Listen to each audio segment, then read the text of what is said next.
Next speaker, I just want to say thank you to Ben and Rob. Next speaker is Rob Freeman, Rob Can, from the Art of the Matrix show. Before I crack on, I just want to say we have got a lady here from Switzerland, Yvonne, who's come all the way to today. So welcome to Thank you very much. And also, we've got Rob from the Awakened band, The Homies, in the corner there, so thanks to yourself. Right, so we are running a little bit behind, it's no problem, Tony Fowler's on his way, so what I'm going to do is pass the mic to Rob, and a big round of applause, and enjoy the rest of the show. Take care.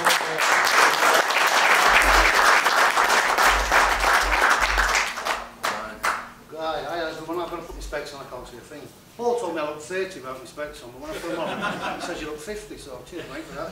Yeah, can you hear me all right? Speaking to it, is it all right? Yeah, it's better if you speak into it. What a great looking audience, all apart from this section. But the rest of them, brilliant, yeah. So, if I keep speaking outside the mic, just give us a shout. Like. Yeah, so I'm Rob Freeman, commonly known as. I know a lot of you have listened to the radio, and I think a few have attended talks. This minute next to me, God, wouldn't it, Alex? Put it a bit closer. Rob Freeman, as I'm commonly known. Two great speakers there, Rob B, Ben. Kind of, I like how Ben, I like how you did it, because you kind of coming from opposing places, but arriving at the same destination. And I found it quite interesting, because a lot of my views and research I've done and experiences are similar to Rob's. But I started out about 5 years ago, looking at money, debt, law, stuff like that. But where I originally came from was the esoteric side and UFO stuff, which I've been doing since I was that big. Not much bigger now, am I? But since I was about that big. So, first book I think I read was how old was I? 9, 10 years old in about 1974, about how pyramids and stuff were built. So, it's quite interesting, because I came from that side, studied for years and years, just gained knowledge, couldn't really do anything. Realised from a long time, my brother's in the audience, he'll vouch for me, that we realised from a long time ago that everything is sort of energies, everything can be put down to energy. And about 5 years ago, I'm not used to having a mic here, but about 5 years ago, I became a single parent, having all that knowledge for years and years and years.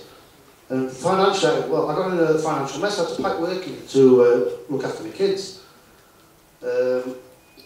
And after about 3 months, all the savings I had run out. So I basically had about that much to pay out and about that much coming in. I thought, Lee, now what am I going to do here? And that's how I came across this money scam, law thing, debt thing, whatever it is, out of necessity. I'm not going into great detail, but just by pure chance with a speeding ticket I got, led me down this path. So when people say to me, oh, when did you wake up? And I didn't have an awakening moment. I can't say I actually had an awakening moment. But what I did have is, I gained a lot of knowledge. And like I say, 5 years ago, I finally got what I think are some tools to fight back.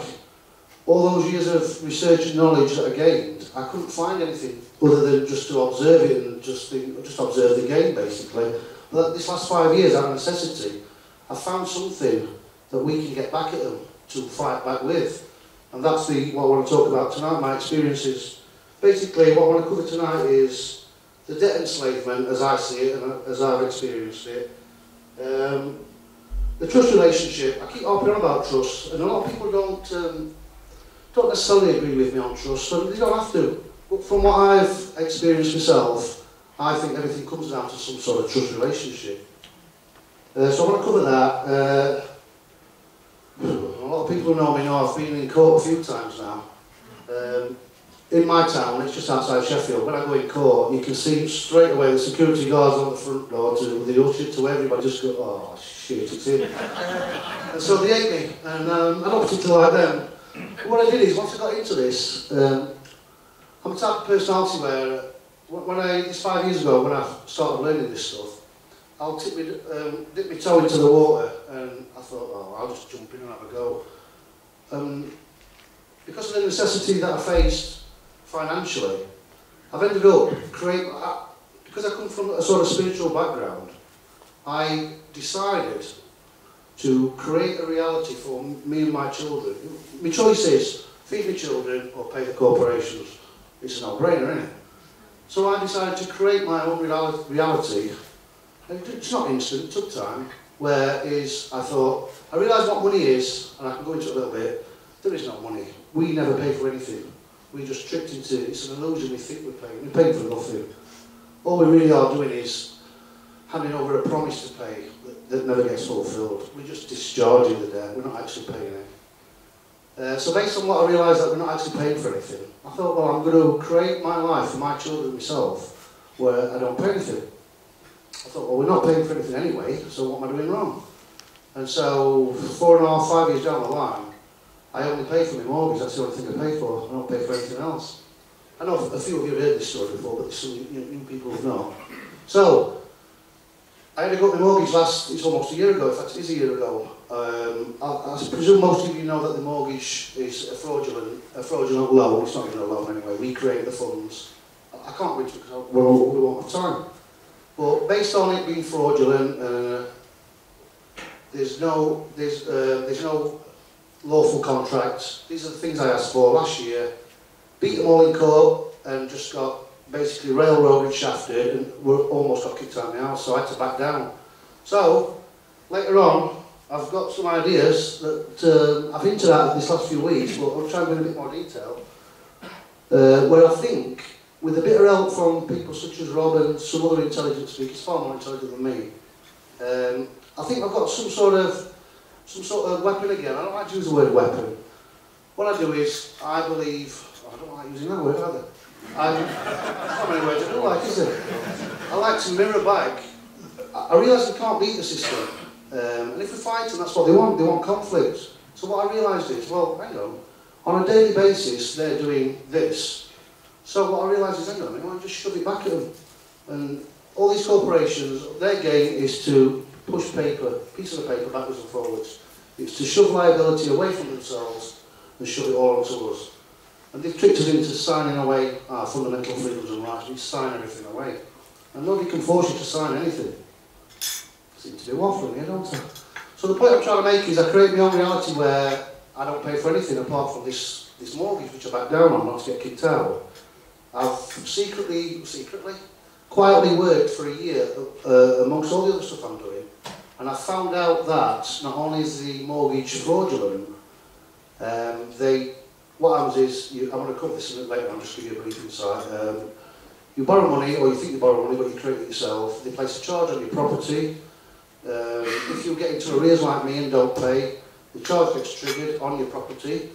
You go to court, the judge looks at it, all he's doing is he's got a set of accounts, that's all he's doing. Yeah, he's a debtor, the charge has been triggered, get him out, and that's what they did. So I backed down and made an offer of payment. The charge that they place on your property is not on your property, it's a trick, it's a con. They cannot put a charge. My house, I've got a mortgage, but it's called a freehold property. Started looking at stuff that is, what's freehold mean? What's a charge? I'm going to cover this later, but what I found out is they cannot place a charge on a freehold property. Thus, if you do get in arrears, they cannot repossess your property. It doesn't apply to where we think we live, so I'm going to cover that in a bit. Okay. So that's the type of things I'm going to be talking about tonight, and anything else I can chuck in with it. Okay, so, where can we start? I'll tell you what I'll start with. This is 5 years ago I started doing this, and then about 2 years ago I came across a website called Get Out of Debt Free. Does anybody know Get Out of Debt Free? Yeah, brilliant site, isn't it? So I've been doing this for about 3 years, and I stumbled across, I know someone who runs it, he's a mate man. 2 years ago I stumbled across Get Out of Debt Free, and I think, blimey, some other weirdos doing the same as me. And they have they use a type of 3-letter system. They do a type of 3-letter system where they, any financial obligation, any debt that's been, or any demand being placed on you, they just ask for proof. Well, I've been doing this for 3 years, so I know it works. I thought, oh, brilliant. So I started writing posts for them. But they do it slightly different to me. So I know I've covered this before, but I'll do it in brief. So how did I manage to, a lump like me, I'm from Sheffield, I'm not super intelligent.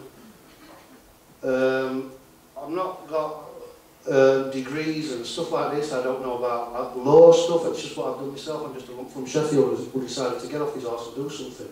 And like I say, I don't pay for anything. So if I can do it, Anybody can do it. It's just having the confidence to do it.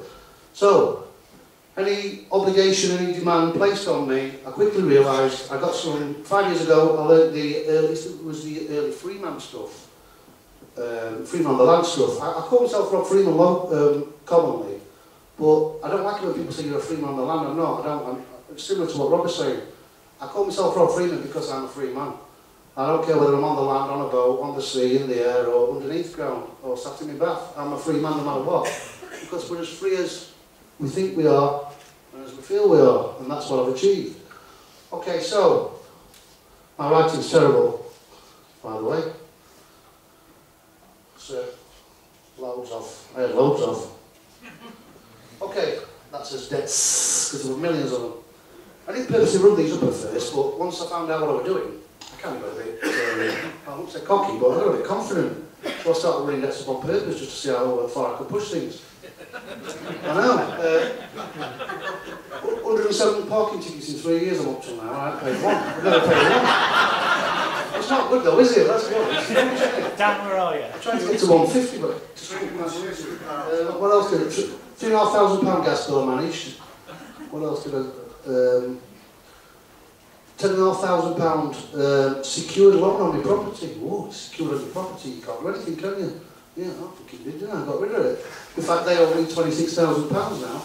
So it's gone from a... I'm not being clever, I just wanted to... That was a necessity.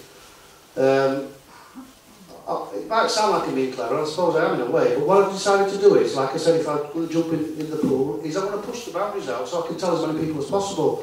And that's what I've done. I've spent the last 5 years just trying to tell everybody my experiences. I'm not saying it's the right way. I'm not saying everything I'm going to tell you is right, but I must be doing something right because I have never been taken to court successfully over any financial demand ever. No one's ever taken me to court. No one's ever taken any action on me. Sorry. So I must be doing something right. Okay, so any demand that's placed on you from the early Freeman stuff that I used in court that didn't really work, but it set us up to evolve into something better. Okay, I decided to ask for, at first, sorry I'm talking while I'm doing this, at first I used to, you know the legal fiction name, Mr. Freeman. I was terrified of the name at first. The early Freeman stuff, oh, it's your strawman name, don't use it in your contracting. Excuse me. I tried that argument in court loads of times. All it were, I used to go in court, I would have been the first person that I know of to arrest a judge or magistrate. 3 weeks before Roger Hayes did it in Birkenhead a couple of years ago, I went in just with my mate and I tried to arrest the magistrates and they ran off. And they called security. And so I abandoned ship because it's Admiralty Maritime Law. That's as far as I knew at that stage. So I abandoned ship. Next minute, somebody comes out and says it's adjourned for 2 weeks. I thought, well, I've just abandoned it. Oh, I'll come back in 2 weeks. Next, 2 weeks later, we have a district judge. So what do? I get into a bit of chat with him. So I put him on his oath, same as I did with them. And I try and arrest the district judge and he runs off. And he calls security. And 2 security men come straight out the side of me, but they won't touch me. So I abandoned it all again and nothing ever came back of that. And then about 3 weeks later, Roger Hayes, as we know, he famously arrested the judge with the help of, you know, some good people. So I was starting to, whether it's, I don't think it was a result, more of a stalemate, but I was starting to get a bit results. I call them results because the demands they were placing on me, they weren't enforcing. So I thought, well, I'm getting somewhere. And obviously I really told as many people as possible. So what I decided to do is, any obligation, any demand placed on me, I decided to accept it. I thought, I've learned very, very early on, okay, they want you in dispute. If they get you in dispute, they take to court, don't they? That's what they want, whoever's placed a demand on you. So I thought, right, hang on a minute. It's all about conflict, it's all about dispute. If I don't pay it, I'm in dispute. If it's £5 grand and I say I owe you £2 grand, we're in dispute. If I ignore it, we're in dispute. So I thought to myself, all right, everything that anyone throws at me, I'll say, yeah, okay, brilliant. You say I owe you £5,000, no problem. I may owe it, you're right. Okay, no problem. So that negates any sort of conflict as far as I'm concerned. So, anything that they throw at me, anything, can be anything you can, doesn't have to be a financial demand, any demand, no problem. I'll accept it, but I'll accept it on condition. There's a condition to that acceptance, it's called conditional acceptance. That's his condition now. I'm done, but that's his condition now. Yeah, no problem, I'll accept everything you throw at me, but, hang on a minute, I'll accept on condition that you just show me a little bit of proof. No problem, just show me a tiny little bit of proof, and I'll pay the £5,000. I'll go to the bank now and go and pay it. I won't, because I'm in skin, like, but yeah, I'll pay it, like. So, that's what I told everybody. So, where's my eraser? So, I conditionally accept everything.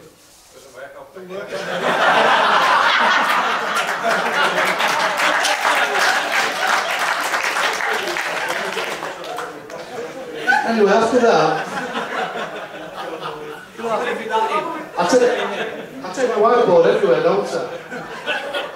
Alex, what do I do now? Yeah, I know that.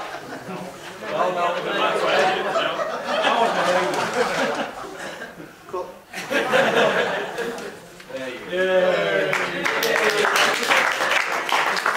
You know what, people said to me, Rob, you're really intelligent. You know, I once thought River Phoenix were a place in Canada. I am thick, honestly. Sometimes I'm really dippy.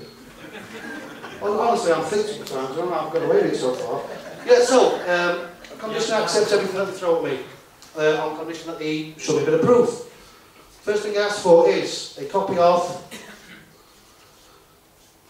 and I know Rob will understand all this, a copy of the original contract that we signed.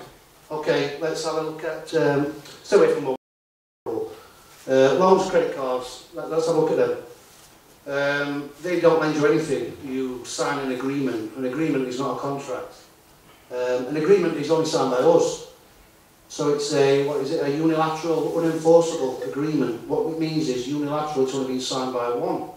Contract, a proper common law contract or any contract, is a meeting of the minds. It's at least two people have to come and negotiate. Now, corporations cannot contract with a living, sentient human being. They can only contract corporation to corporation. Alex and myself can contract to human beings. We discuss terms, and there's a meeting of the minds, we can contract. But a corporation and a human being cannot contract, which is why they have corporatised us. That's why everything comes in your legal fiction name. Okay, so number one thing, copy of the original contract. Send me that, please. No problem. I forgot what I am now. Oh, look, number two. Remember, it's a credit card or a loan. So number two I asked for is verification of the claim against me. Okay, every demand will come in your, you used to call it strawman name, but your legal fiction name, don't it? My mum and dad didn't call me Mr. Robert Freeman, did they? Or they didn't write my name on my birthday cards in block capital letters, did they? So, verify the claim against me. Okay. Remember I said corporations want to shove liability away from themselves onto us, and within their departments they pass it on. That's why it's very, you always get to speak to somebody different each time you contact a corporation. You pass it on, oh, it's such and such department, such and such. Because all they want to do is shove liability on and within each other, so it goes round and round and round. We sign everything. We stand there under full commercial liability. We sign. As soon as you sign, you are instantly liable. Okay, so I'm asking them to verify the claim against me. Somebody in that corporation is saying I owe £5 grand, that they lent £5 grand. I know it's fraudulent. But so I say to them, can I please have a proper bill? Notice on your credit card what you get a statement, don't you? You never get a bill, do you? Okay, if I do some work for Alex, I'm not picking on you, Alex, honestly. If I do some work for Alex and he says, oh, how much I earn? He said £5 grand. He says, send us a bill, won't he? So what would I do? I'd write my bill out and send it in, wouldn't I? You don't go in a posh restaurant, do you? They say, waiter, can I have a statement? Do you? Ask for a bill, don't you? And bills, to be valid, have to be signed. So, verify the claim against me. Whoever's saying that, they owe you, that you owe them £5,000, stick a signature on it, nobody ever will. All you'll get is a photocopy of a squiggle of something you can't recognise, because whoever signs it assumes all liability, and obviously we know their game is pushing liability away. So, two things I've asked for. So far, there is no conflict. There's no reason to go to court. I'm admitting that I may possibly owe you £5,000. But just give us a copy of the contract, and this is all in their so-called laws, which I don't hate calling laws. This is all valid. Copy of the contracts, just send me a proper bill. I don't want statements, just send me a bill. And then, oh, just before, if it's a credit card or a loan, I don't know why I'm bothering writing because it's like Spanish, isn't it? That says, it doesn't say, but it's supposed to say validation of the debt. That's so wrong then. Yes, that's so wrong then. It's right, intimidating when everyone's laughing, I don't know what you're laughing at. Is it that writing? Yeah. Is that what you're laughing at? Anyway, I'll carry on. That says validation of the debt, because whiteboard's small. So what you're saying is, you're saying that you lent me £5,000, a credit card is a loan, or it might have just been a loan as it is. So no problem, just show me a copy of your account to validate it, that shows that £5,000 got transferred from your bank account into mine. No problem. They can never do that because £5,000 was never in their bank account. We created it with our signature. I haven't got time to go into that now, but we create the funds and they pretend to lend it back to us for those who don't know. Okay, so what I've done, I've asked for 3 things, that's all I've done, isn't it? Done nothing wrong, they're not refusing to pay. This works with everything. Council tax. Everyone asks me about council tax. I've done it with these people. I've never paid council tax, even when I didn't know what I was doing. I know. The trick is to, okay, this is what I asked for. How can I simplify it? I'll tell you what. No. Okay, so they're the 3 things I asked for. I'm going to go on to council tax because that's a big one that everyone asks for. I won't recommend anybody messes about with council tax, but I did, so. And they don't come near my house now. Yeah, so ask for 3 things. Oh, but that's not enough. I decided, I thought, hang on a minute, I'm going to ask for these 3 things. Give them a time limit. So, you can give them 21 days. 14 days is just about enough. 10 days is pushing it a little bit because of weekends. So I opted for 14 or 21. Okay. Send a notice back saying I conditionally accept or I accept that I may owe this money, no problem. Send me this bit of proof, please, for my private files, and I'll willingly pay it. Excuse me. Give them 14 days to do it. Out of these 65 or 70 companies that I've done it for myself and about another 100 for helping other people, these corporations, not only have they not come up with one of these 3 things, they've come up with 0, they can't come up with any of them. Okay, so far what have we done wrong? We've done nothing wrong. Great system. 14 days, okay. Debts, financial obligations, from a court's point of view, is all about honour and dishonour. Okay. When someone's placing a demand on you, we are in dishonour. If we ignore it, if we argue, whatever, we are then in dishonour as far as the court's concerned.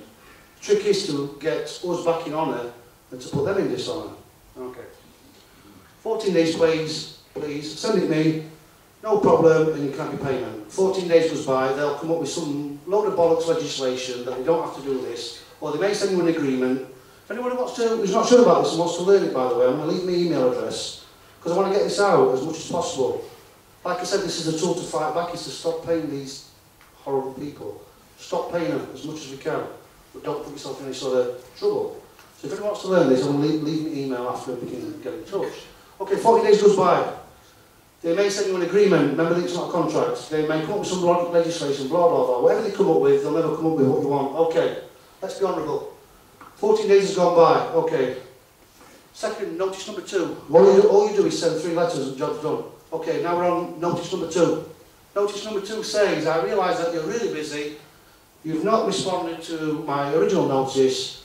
You might have fat, lazy staff, and it might be sat on a desk somewhere. I'll tell you what, I'm going to give you an extra 10 days just to show how honourable I am. Okay?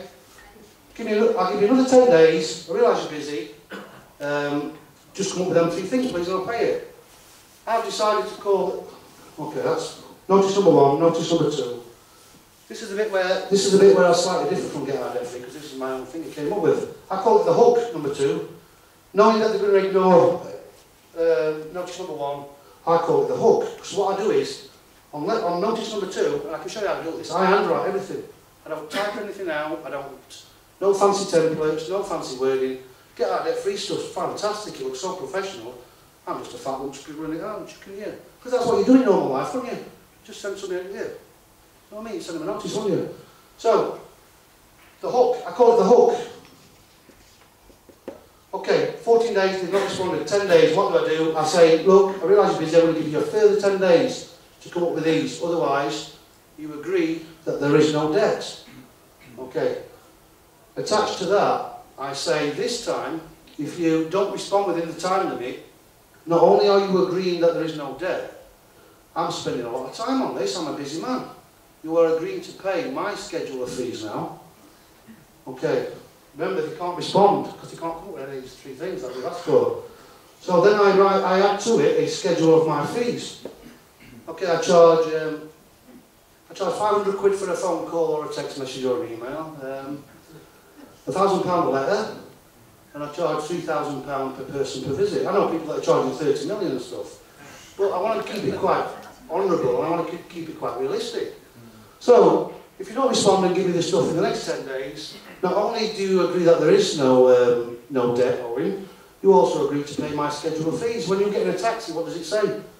£2.70 a mile. They're telling you what they're going to charge you for the time. Solicitor, 200 quid an hour, isn't it? They tell you that's their schedule. You don't have to have them, do you? You don't have to have my services. I don't. If you don't want to do business with me, sound, I'm not bothered. But if you do, this is what I charge. Okay, so notice number 2 goes off. 10 days goes by, they won't give you anything. What they'll try and do now is pass it on to somebody else to shit themselves, basically. They'll either pass it on to somebody else or just ignore it. Okay, so all you've done so far, 14 days, 10 days, 24 days, what's that, 3.5 weeks? Then the hook's got them, you're clear. You're clear on any debt. Even mortgage, I'll come to that in a bit, they won't wear it. This applies to anything, absolutely anything you can think of, whether it's a court order even. In fact, I'll tell you about orders in a bit. A court order is fantastic. I've got £17,000 owing to me from judges who put orders out against me. They now owe me £17,000, so they never took action, but I'll tell you about that later on. I know, later on. What am I going to say? Yeah, so 24 days, 3.5 weeks has gone by. Boom, last 10 days goes by. Notice number 3 comes out. What is it? It's called an estoppel. It just means stop. You get all these fancy words, don't they? It's just an estoppel. What it means is it's called all sorts, but a tacit agreement, which means agreeing by silence. It's an estoppel by acquiescence. All it means is you've had a chance, you've had another chance, you've done nothing, you've provided nothing, you've not even argued back, you've let the time go by, so now, third one goes off, it's called an estoppel. From now on, from the date of this notice, any communication I receive from you, you have already agreed to my fee schedule. So, council tax people tried to get me for 1,500 quid. They now owe me 15,500. Forgot to tell you. More, I know, they don't come in the house. They said bailiffs once. I've got a denial, it's called a denial of implied rights of access. What that means is, anybody can come up to your house, they've got what's called an implied right of access. Anybody can come up to your house and knock on your door. So, excuse me, I'm from so-and-so.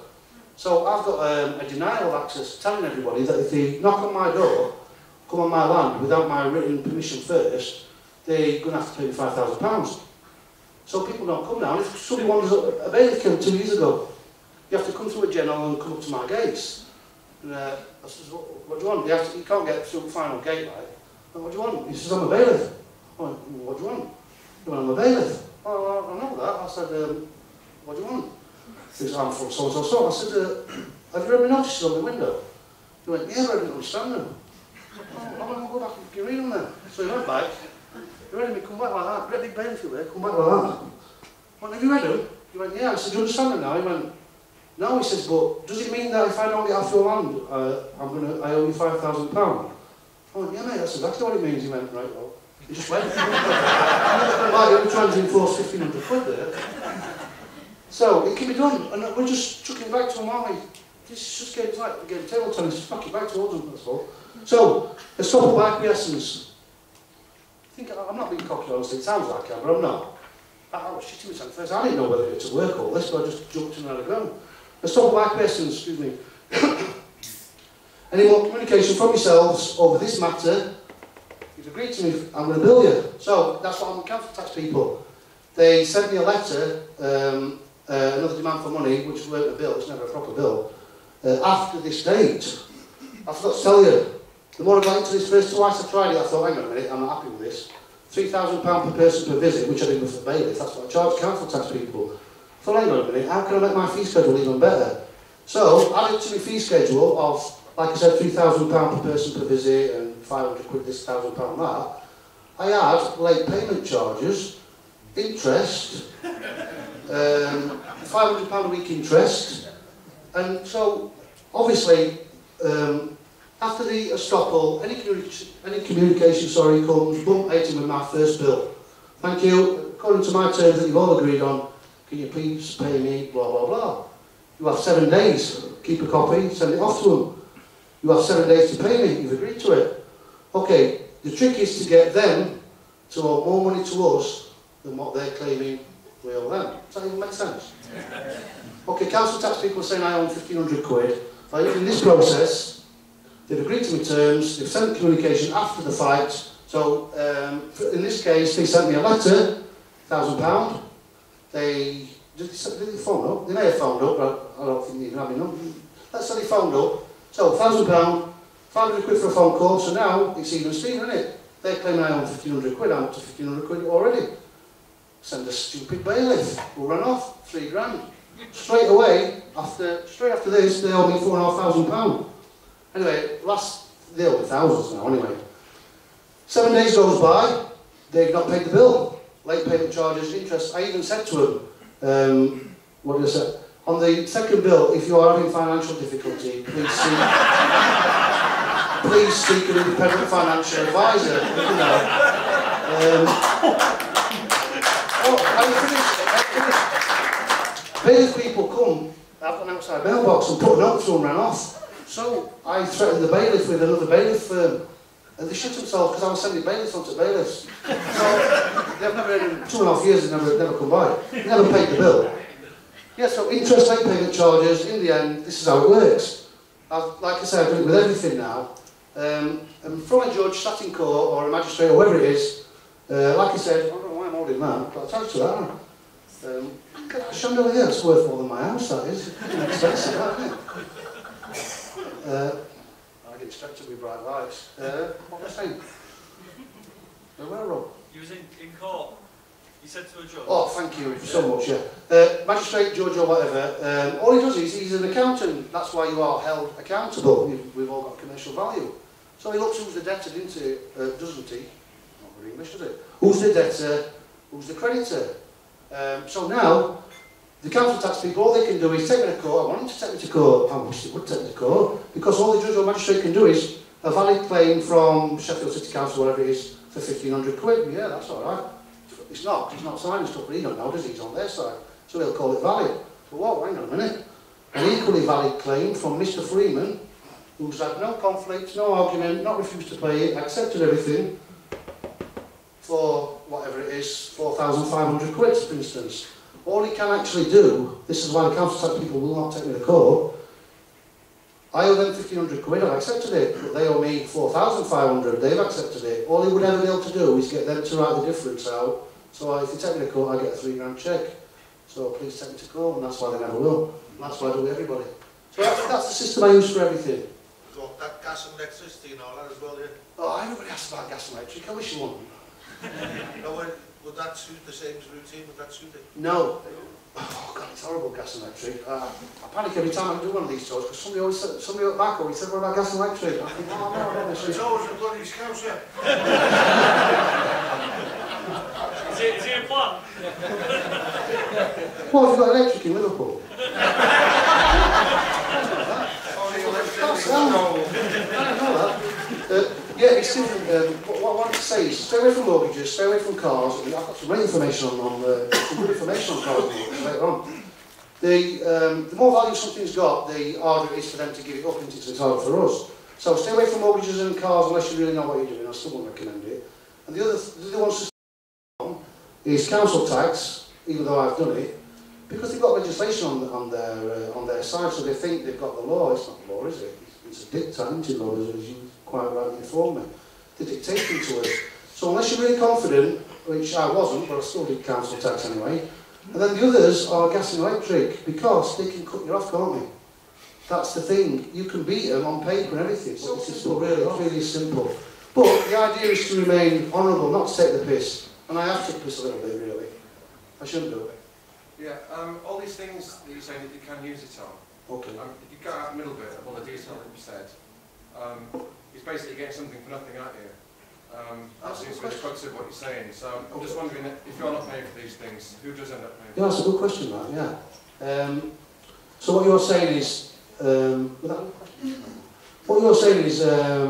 for instance, a bank loan, you're saying I've had the money and I'm not paying it back, so I'm getting something for nothing. Well, for example, let's suppose you have a credit card and you go and buy a load of goods on the high street. Yes. Okay, which has been created by someone. There's expenses incurred in putting them there, Okay. wage and stuff. Like it. Yeah. It's a good question. It's a valid question as well. It's one I wrestled in my head straight away. The first thing to learn before you try any of this is learn what money is.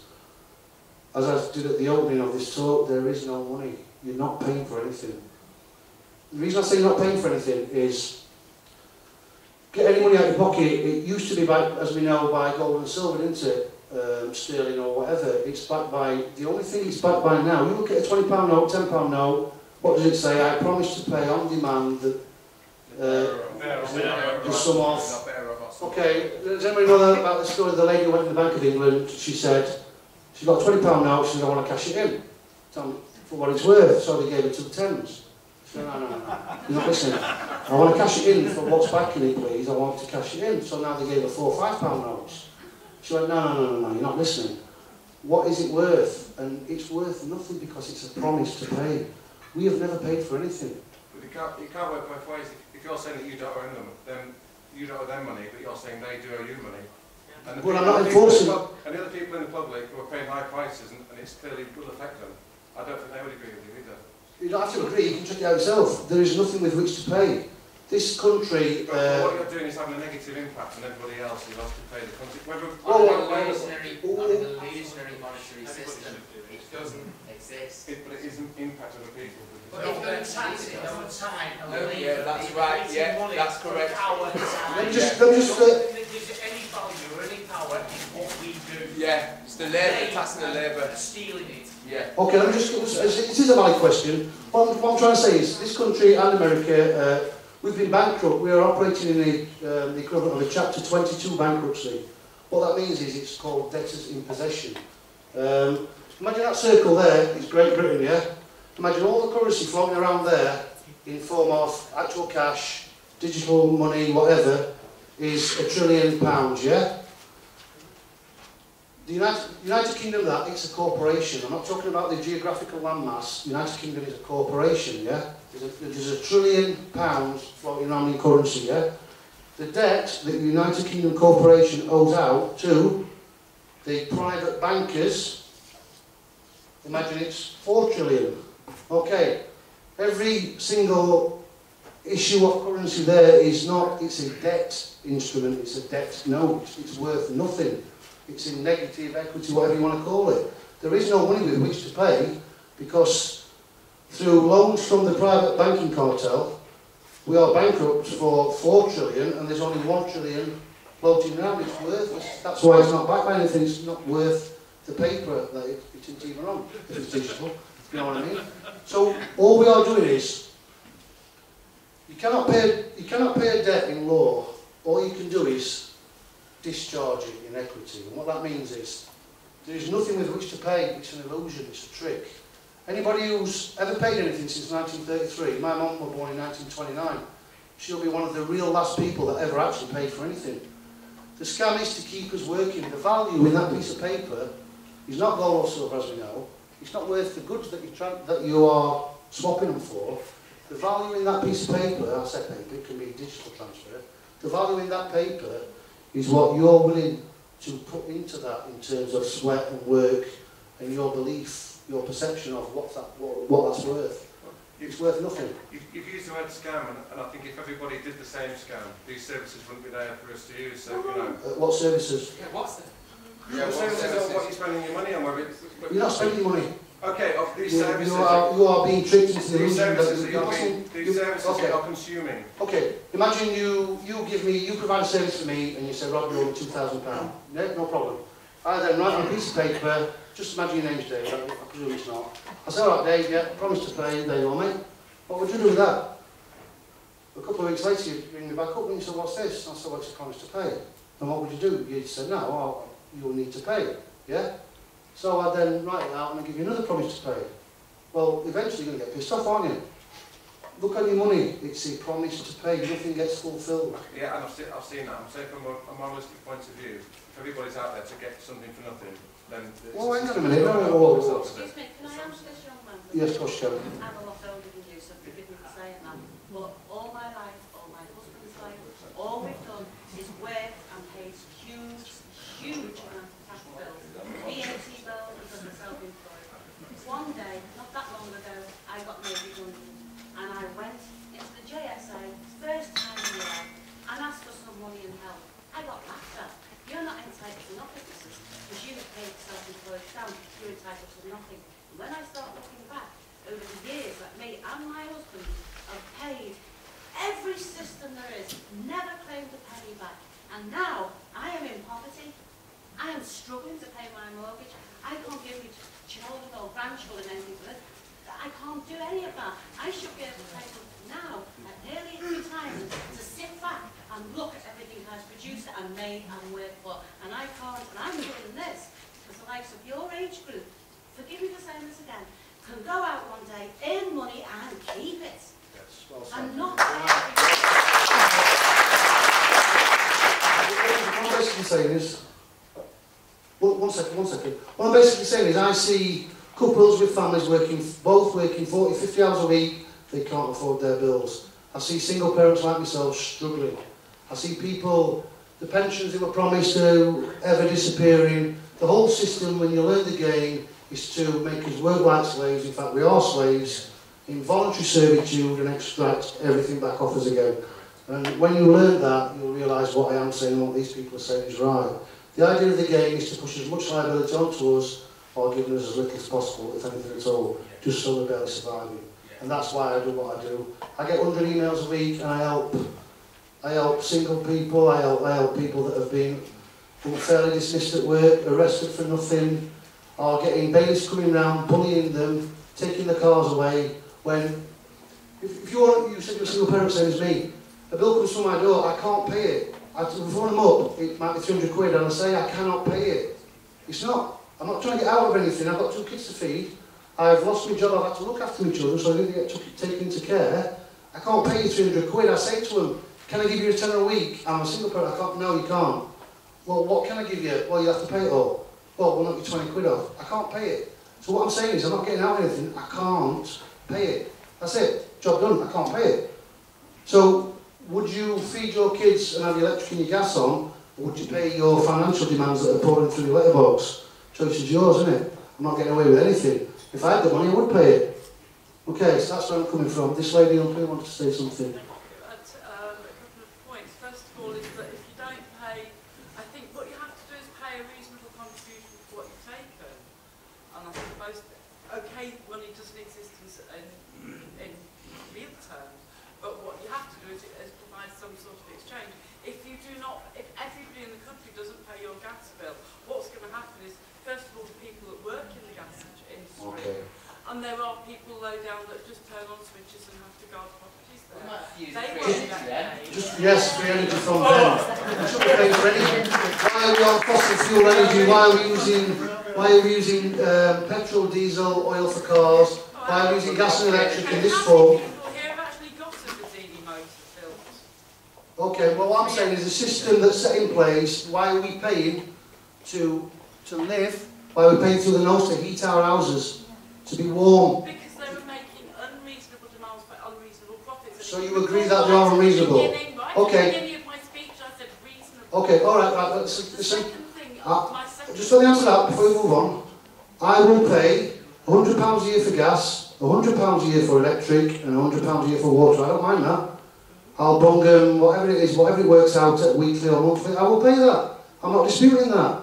But I've got a website you can go on called, I think it's called Duedil, or you just have a username, and it shows you, I did it on a radio show about a month ago, the company profits that these people are making are hideous. They're extortionate. It's pure greed. I got them fraudulently sold these resources to Well said, well said, well said, well said.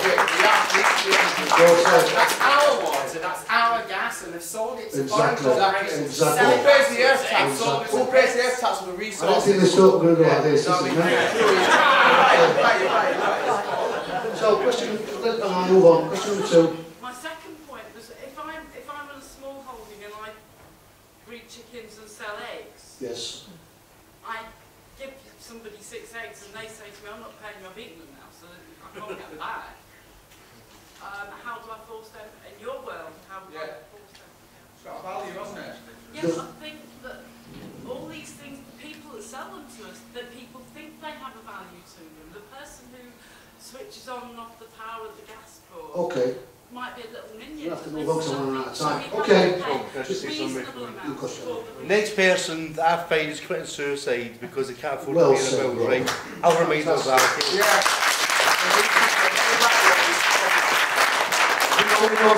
We know personally of 3 people that cannot take it anymore. So no future and end of it all. Okay, you sell your eggs, right? You sell them for £3. Somebody doesn't pay, they are in dishonour, you are in honour. Yeah? Agreed. You sell them half a dozen eggs, whatever they are, dozen eggs, for £25 and somebody don't pay, who's in dishonour? You're in dishonour for charging £25 for somebody who needs those eggs, yeah? Okay. So, yes, I'm agreeing with you. £100 a year for gas. Okay, 40 million households in this country. If everybody paid £100 a year, what's that? More than enough to treat it all, supply it all and anything without still making profit, but not massive amount of profit. Same with your water. Not extortion. Pardon? Not greed, not extortion. Not extortion. And not the threat of cutting you off. You've got children, why should you be cut off? Prepaid.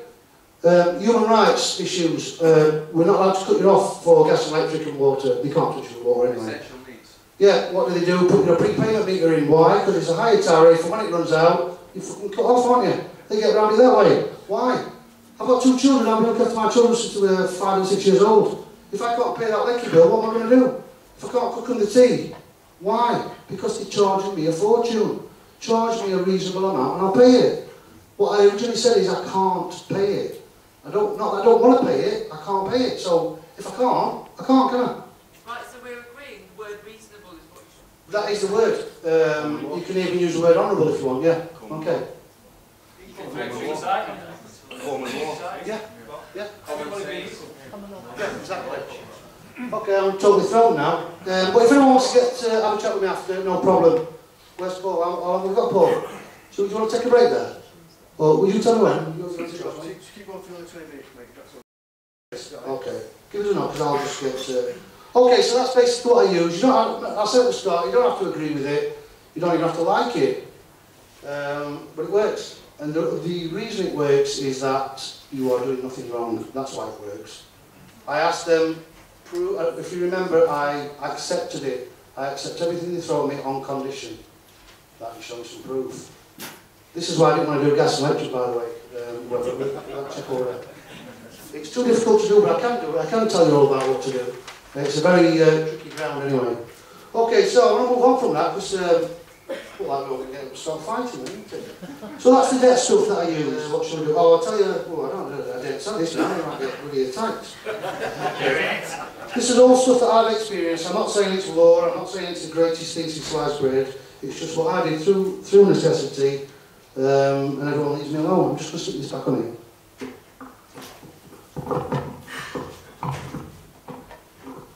I'm just not going to stick that back on there. I can expect a close-up, isn't it? Okay, I want to move on from that debt stuff because we can just talk about it all night. And we've got some fantastic speakers to come on as well. I made these notes an hour and a half before I set off this morning. So, it's like hieroglyphics, this. Well, I'll tell you what, natural progression from that is my experiences with courts. Whoa. The place that hates me more than anything. Okay, court. Let's put the legal fiction name. What's the B? I'll have to do this really briefly. We've got, I think Paul said 20 minutes, so 15 minutes and we'll get over this. Okay. Any demand that they do place on you, if you don't pay and don't do something similar to me, I'm not talking to this side, much am I? If you don't,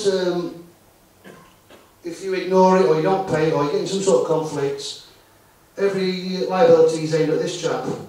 It's not aimed at you as a human being, because he can't take action on you. The reason he can't take action on you, amongst many other things, is he can't contract with you.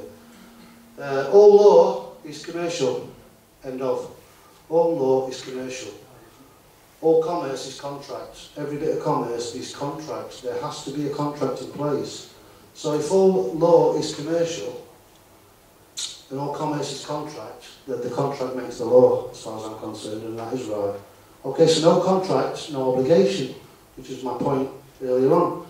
Okay, they know this, and the reason they know this is because every financial demand comes in the name of either Rob Freeman in block capitals or Mr. Rob Freeman with a legal title. That's because he can't bill me because there is no contract in place.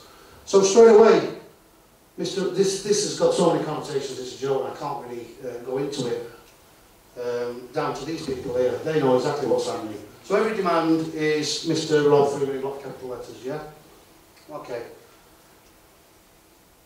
The early Freeman stuff that I learned is, like I said before, I was scared of this name. I didn't want to be this name because I know that if I become this name, it is, amongst many other things, it is a corporation. It's a corporation of one. So, remember I said a corporation and a human being can't contract, but two human beings can. So, the Mr. Rob Freeman is a corporatised title that we represent, hence we are then in contract with whoever's placing a demand on us, a corporation. Okay. Early on then, I wouldn't be this. I used to go in court and argue that I'm not this, I'm not this, I'm not this. And I never won and I never lost. It used to reach a stalemate, and that's why I used to arrest the judges and stuff. Well, then what I realised is, I'm not scared of this anymore. For the last 2 or 3 years I learned some stuff about things called trusts, what a trust is. Now this has been, like it is a corporation, some people call it a straw man, but it is all that, but it's also a trust estate as well. Interesting. I looked at this 2 years ago, shelved it, come back about a year and a half ago, a year ago, thought, hang on a minute, I'm getting fantastic results from this. No longer am I scared of this now. Okay, that's your house. That's mine. That's a bit of dog poo there. But that's your house. Okay, that's your address into it. Do you live in a dock? I live at Ashton in Quackerfield. Okay, so that's my house, that's my address. Okay, what I realised is that although that's not me, because it's a legal fiction name, a corporation, whatever, some part of me is in there. It has to be. And what I realised is, instead of being frightened of it, I realised it's a facility, a tool for us as human beings to engage in commerce with that lot that are running things. And based on that, it's also a trust estate, I realised, hang on a minute, it's not a bad thing, this. Okay, I realised you can use this when and if you feel like it, or you can choose not to. Nobody can force you into it. So what they do is, Mr. Rob Freeman, somebody sends a demand, what they do is, it's like a fishing net, they chuck it at my house, boom. They throw a net at my house with that written on it, and they wait for a buyer. It's a fishing expedition. Most people, 99% of people, when they see that name, they'll respond to it, won't they? You owe us 250 quid. So most people will respond to it, won't they, because they think it's them. Okay. As soon as you get a bite, well, what bites? A fish, doesn't it? A fish gets what? It gets caught, doesn't it? Yeah, that's why you end up in court. You basically get caught. It's just a fishing expedition. That's all it is. Okay. They throw it out, they cast the net. Cast the net? They're spicy, aren't they? They chuck a net out, and they wait for a bite. And 99 times out of 100, you get one, don't they? So what I realised is, hang on a minute, it is all this, what they said. Some part of me is in there. It has to be. But if you wanted to define me, you could say he's under 5'10", he's over 40, he's good looking, no. He's dark skinned, he talks a lot, whatever, and I fit into those categories, don't I? Well, that's not the whole me, is it? And in the same fashion, I do fit into that to some extent, but it's not the whole me. That is not me. They want us to believe that that is us, and some part of us is in there. Does that make sense? It does inside here. I don't know whether it's coming out right. Okay, so based on that, I realised it was a facility, a tool, something we can use. Okay. I'm getting through some paper here, aren't I? No, still the same sheet. Okay, so court. So they took it out, we buy and we go to court, don't we? Okay. So looking at courts, I'm going to have to really condense this, unless we carry on with courts a little bit after. Yeah, I'll do as much as I can now, have a break, and I'll carry on with courts, and then I'll finish up on other stuff. Okay. So what I realised about courts is, in fact I'll spin over. Okay, what's happening in court? Like I said, I got loads of stalemates. I didn't quite get victories at first, and then, but they didn't quite beat me. They didn't beat me, I didn't beat them, but it somehow went away. So kind of a victory. And then, as most people know, most courts are on Admiralty Maritime Law, yeah? Okay, statute law, okay. The stuff about contracts involving the human being, the sentient human being, is all common law. Common law because it's common sense and it's common ground. It's the law of the land, is the contract stuff, what I was asking for, is all common law. Okay, the stuff that they're throwing at us through what's called statutes is all, it's the law of the sea. Okay, the law of the sea is Admiralty Maritime Law, that's what's happening in court. Basic stuff, but some of you may not know this. So, when you go to court, you are, and look at money, everything, it's the law of water, Admiralty Maritime Law, that's why your official gets caught, but look at, the law of water is the law of money. Why is it the law of money? Well, the currency is the current sea. The rivers go and it's got banks at either side. Too numerous to mention, I can guarantee you, check it out yourself, 110,000%, the law of the sea is the law of money, it's the same thing. Okay, so when we go to court in that fiction name, all capital name, I'll have to be quick here, I'm trying to skip through it a bit. Come on, forever, won't it? That is classed as a, is it classed as a ship? It's classed as a vessel, isn't it? It's classed as a vessel. Yeah, it is, isn't it? Okay, so you enter, that's why you stand in a dock. It's all to do with this sea, okay. I'm going to have to run through this quickly, but it's quite basic stuff, but like I say, some of you may not know. So you're being judged by the law of water. It's almost like they flooded the land. So what have they done with common law? They say it's not relevant anymore, they swept it under carpet. Yeah, because they flooded the land with water, their law, that's why.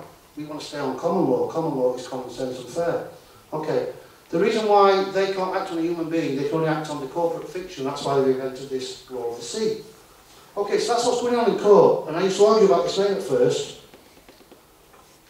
And you can't win, because if I turn up as a human being, and they say, are you Rob Freeman? And I say, yeah, then they straight away give me a title, call me Mr. Rob Freeman, and I've just become a corporation, I've attached myself to it. Remember, some of me is in there if I want it to be, or if I don't want it to be, some of me is in there.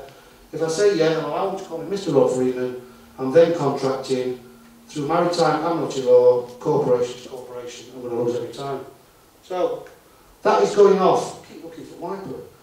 So, 3 things are happening in court. Unbelievable. I'm going to have to finish this off after the break, but 3 things are happening in court. That's number 1. Most people fall down on that bit. It's called statute law. A statute, it only has the force of law when you consent to it. Nobody can make you consent. You have to consent to a statute for it to apply to you. The way they get around it is they trick us into consent. They trick us into it. It's all deception. Okay. So, first thing that goes off is, and that usually beats most people, you have you noticed you commit an offence, or it's not a true crime. The reason it's not a true crime under like common law, if you commit a crime, you cause harm to somebody. People say harm or loss or whatever, it just all comes under harm. Del, if I do something personally to Del, then it doesn't matter, I will not be able to get away with anything. This is back to honour and dishonour again. There's an injured party. Not only that, remember I said I accept everything, prove it, Del will stand forward and sign the sworn statement with his life signature under full commercial liability saying, Rob Freeman came up and smacked me. And fair enough, I'm in dishonour, you're in honour, I deserve to get punished. Okay. Remember what I said I asked these people? Put some pen to paper, stand by your claim like Del would do, none of them do it. The reason being is there is no claim. Okay, so first thing that happens in court is maritime admiralty, law of the sea, we get duped every time. It's called summary convictions. All it is it's commerce. commerce, any word with the letters M-E-R anywhere near them is mer, French for sea. Commerce is maritime admiralty law, it's all over the sea. Okay. So that's the first thing that happens in court. No problem. After I said I got stalemates, what I realised is that, hang on a minute, I started beating them in court. What I realised is, the second thing that's happening in court, and this might be better after break this, is that there's some form of trust going off. Oh, hang on a minute. Started looking at stuff by a chap called Dean Clifford, I'm sure most of you know who he is, up in Canada. A chap called Franco Collins, fantastic as well. There's a trust relationship going off. This corporate fiction name I told you about was created by a birth certificate. When you're born, a couple of weeks after, your mum and dad register your birth and you become a corporate entity. Okay? When you get up to age of maturity, you get your national insurance number. What I realised quickly is, from lots of research, is that the birth certificate thing that's set up, not only is it corporate, it's also called a foreign situs trust. Oh, hang on a minute, I know about trust. Oh, I'll look at this. Hang on a minute, it's a trust. Trust, very different, completely different implications to a corporation. A corporation can be a trust, but they can be very different things. Okay, so foreign situs trust. When you get to age of maturity, it subrogates, and I think it's called a ZKV trust. So it's a trust that automatically changes over into another trust, basically. So hang on a minute, I thought, well, if it's a trust, well, I know a little bit about trust. And this three main, trust law is very, very complicated. I got the trust law handbook. It's like that thick, it's not a booking handbook. It's like that. So I can't go on with that. I tried to read it and I thought, oh, I'll send it to Rob. He's good at stuff like that. I can't read it. She was using to know to scout and things. I can't do it. I forget where I am. So I thought trust was really complicated. So I started looking at it. And what I found out is that there are three, and this I took this way of describing it is from Dean Clifford, because I can't think of it really simple. Okay, so it's trust. Okay, what is a trust? A trust set up for somebody else's benefit. Okay. So what we'll do. Remember, this is what's happening in court. There's a trust relationship going off, but there's also a trust relationship going off in court. Try and simplify this, okay. Okay, so, Mr. Rob Freeman, all capitals. It is a corporate fiction thing and all that stuff, but it's also a trust. Okay, I found out that a trust has got three main parts to it. It's got a trustee, or trustees. I'll do all this in singular, but, you know, it can be plural. Okay. Sometimes called a grantor or a settlor. Settlor, is it? Settlor, grantor. They set up the trust for somebody else's benefit. So I thought, hang on a minute, what works here? The person we set it up for is called the beneficiary. They stand to have the benefits for that trust. That's as beneficiary. Okay. They have got some value in that trust. They've got the equity, back to equity, big difference between equity and so-called law. Okay. So that trust was set up by somebody who granted it to them or as a settlor or levy for some sort of benefit. Now that trust can be something of, it can be property. It can be, let's get this right, it can be anything tangible, property that you can touch, intangible, or is it non-tangible? Tangible, intangible, and biological. Interesting. Okay. So a trust is anything with it's property basically. Okay, set up for this person, yeah? Okay. This person here, the trustee, this person is a trustee. His obligation is to be involved in that trust for the sole benefit of this person here. It's getting more and more screwy, that, isn't it? Okay.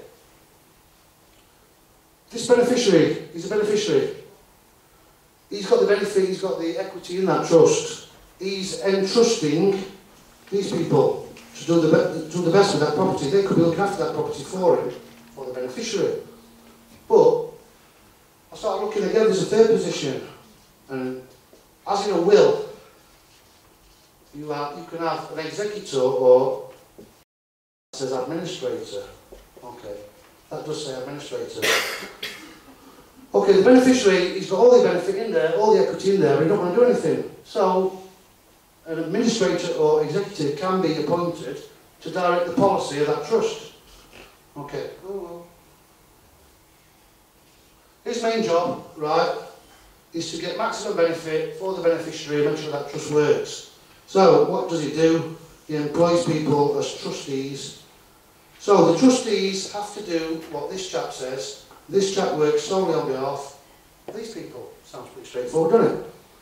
If it was imagine it's a corporation. Okay, if it was a corporation, you would have, I'll go into this a bit more as it applies to court. Okay, you've got employee or employees, yeah? You've got a shareholder.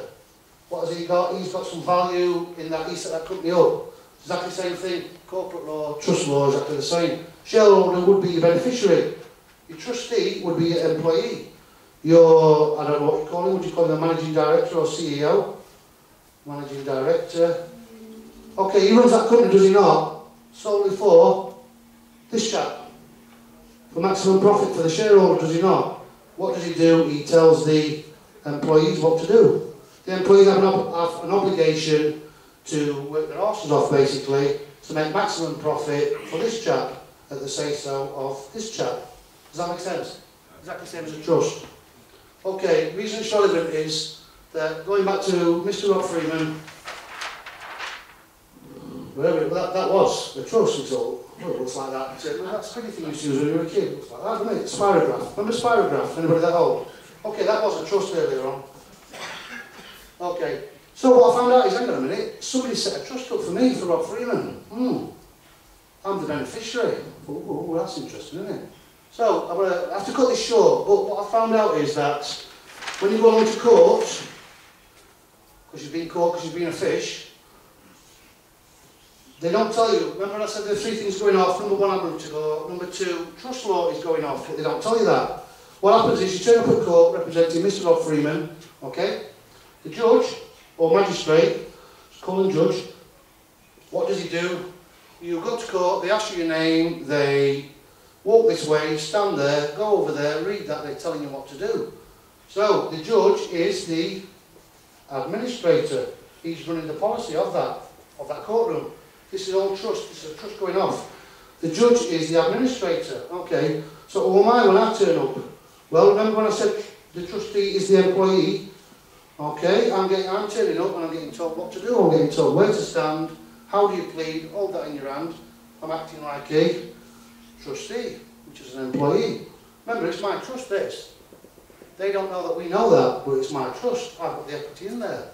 Okay, but what happens is, whoever's taking you to court, imagine it's the, I've been in court lately actually, imagine it's the Crown for it, imagine it's the police for a speeding offence. So it'll be Crown Prosecution Service, won't it, on behalf of the police. CPS. In fact, CPS took me to court for being disqualified, driving whilst disqualified, so let's have that. Okay, CPS, okay. 3 parts to a trust. Executor or administrator, trustee and beneficiary. So hang on a minute. If the judge takes over the proceedings and controls it, he's the executor or administrator. Yeah. I'm getting told what to do, so I'm acting like a trustee, employee. So hang on a minute. The trust in court was the beneficiary. Well, believe it or not, whoever's bringing you to court ends up being the beneficiary. First time I saw that, I thought, what the bloody hell, how can he be the beneficiary? It's because he's trying to get some equity out of that trust, that is my trust. And the equity and value in there, he would benefit from getting some out of my trust. So he automatically becomes a beneficiary. Now this is what's called it's called a legal presumption. Paul, if you're there, give me a shout when it's time to knock off. Pardon? Okay, 2 minutes, we'll have a break.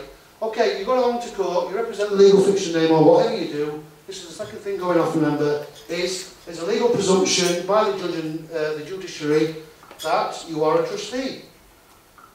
Somebody, I used to hate these people at first, but what I realised is that this chap, magistrates, judges, are doing nothing wrong. The reason they're doing nothing wrong is somebody's got to come forward and administer those proceedings. We're not doing it because we didn't know, did we? We just turned up. This chap's got a claim against us, so he can't do it. So they have an obligation to come forward and administer proceedings. Okay, we get told what to do, so we are volunteering, it's all down to we voluntarily becoming trustees. Okay, the CPS have got some sort of claim to a benefit of some sort of equity, so they become beneficiaries. The main sole purpose of any executor or administrator is purely to work for and on behalf of the beneficiary, no matter what. Okay, that's his main job in life, in any trust. In any trust. So in a way, can you see why magistrates' courts, 97% of the time, they side with the corporations against us? Now at first I thought, well, they're all in it together. They kind of are all in it together, but what they are doing is, he has got an obligation to represent him for maximum benefit. So in a way, are they doing anything wrong? I don't think they are. Okay, out of those three positions, whenever you're a trustee, acting in that capacity, you cannot hold any other position. Okay, if you are an administrator executor, you can hold those two positions at the same time. So you can be both a beneficiary and an executor of that trust. Okay, remember the executor, administrator, same thing, works solely on behalf of the beneficiary. You can be those two positions, okay? But you can't be all three, and you can't be that and anything else. So what chance have you got in court? The trustee, if he does not do what this chap says on behalf of this chap, he's in serious breach of trust. That's why he's found guilty. That's why it's called summary conviction. Serious breach of trust. That's what happens when you go to court. Most people fall down on the admiralty, maritime stuff. It's good enough to get rid of most people. I got wise to it. They couldn't get rid of me, so then they employ trick number 2. Okay, I'm going to have a break now, but I just want to tell you is I've walked into court now many times. It's a legal presumption that these people make. All I've done is gone in and said to the magistrates and the judges, I recognise that this is a trust estate. I'm the sole beneficiary. Mr. Rob Freeman set up in my name. I'm the sole beneficiary of my trust estate. I'm appointing myself as the general executor, the duly appointed administrator of my own trust estate, which is fine. You can't come into my trust estate, it belongs to me. You can't just jump in, you can't just presume it, but we have to tell them. So I am now both. I said you can be two positions. I'm the sole beneficiary and the general executor. Now it's my trust. Okay, one more position left, trustee. Trustee has to do what the executor or administrator says, or is in breach of trust. So I walk in and tell them who I am. Doesn't matter what they call me now. They can call me Mr. Freeman, they can call me Mickey Mouse, they can call me whatever they want. I know who I am. I'd rather you call me general executor of my trust estate. Call me what you want. Rob Freeman in block capitals is the name of the trust estate. So, one position left, trustees. Well, who's the trustee? Judges, magistrates, they swore oaths. They swore oaths as public servants. What is a servant? It's an employee, it's a trustee, they work for us. All I do is switch the arrangement around, which is what they've done to us, and remind them that they are now my trustees. 6 or 7 times I've now walked into court as general executor of my trust estate and dismissed all charges. After it's never failed. Once they took action against me, came and arrested me as a no-show. Well, I'll tell you about that later, I'll beat them on that. So if you have to appoint yourself and tell them and remind them, it's my trust estate, it was set up for me, I'm the sole beneficiary, I'm taking charge, I'm the general executor, you're the trustee, you swore an oath, you volunteered to do that. The person bringing the claim is anybody performing a function of government, working for the government, is in service, in some form is also a trustee. So it's my trust, I'm the executor, I'm the sole beneficiary, you're my trustees, fuck off and leave me alone. Unless you have got some seal that warrants you can get into my trust estate, and they never can because they never have. So I'll leave it there, what they want to do.